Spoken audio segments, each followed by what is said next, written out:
Hi everyone, I'm Anissa. I'm from CastingHUB and I'm starting a blog for anyone who is either in the entertainment industry already or wants to join. It's going to be sort of a weekly video blog on YouTube where I'm going to be talking about either tips or tricks about certain auditions or whatever, or also just talking about certain topics, so what's going on with the entertainment industry and sort of the celebrity world. So today I'm going to be talking about audition tips. This is more geared towards actors, but I think it's something that anyone can really just sort of use and keep in mind. Just these tips are so that you can look professional and that people will sort of notice you for your good qualities and your great acting. Number one, when you get to the location, make sure that you have something to do that'll help you pass the time. The whole audition process takes up a good chunk of the day, and so just make sure that you have either a book or a Sudoku or a crossword or whatever you like to do, just to sort of help you pass the time so you're not, pacing down the halls and wearing a hole on the floor, and also you'll just be able to stay more focused and be ready when your turn comes for the audition. Number two, make sure you have your lines memorized, whether it's a monologue that you have on your own and that you already know, or whether it's lines that the auditors have given you to memorize. Just make sure that you remember them, you know them like the back of your hand, you can recite them in your sleep if you have to.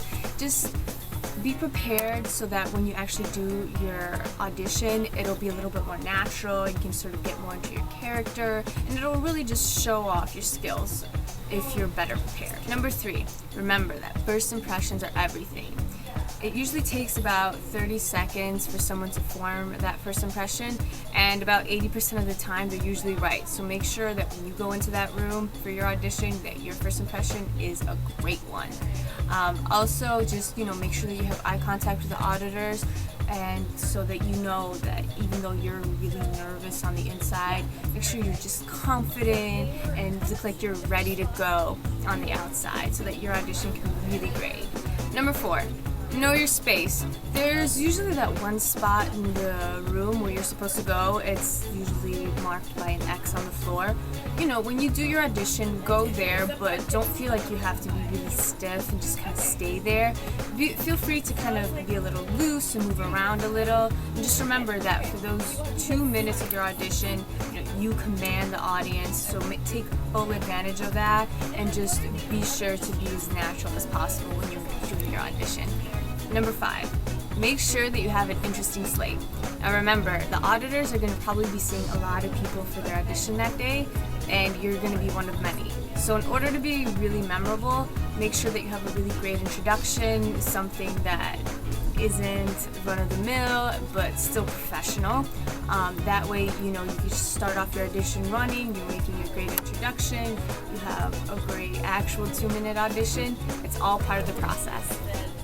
Finally, respect the time limit. I know that to you, 2 minutes seems really short and you think it's just not enough time to be able to really show off your talents, but to the auditors, it's more than enough. So, when you finish your audition, just say thank you, answer any questions they may have, and then, just leave the room and let the next person have their audition. So these tips seem really simple, and they're just kind of small things you can do so that you have the best possible audition. And remember, at the end of the day, it's your talent that'll probably land you the job, but that doesn't mean that you can't do things to sort of make the best impression possible. Like I said before, I'm going to be doing this blog once a week and talking about more tips and more certain topics. Please leave a comment or a message, or really want to know what you think. Also, if you have anything that you would like for me to talk about, please leave a comment on it and we'll see what I can do.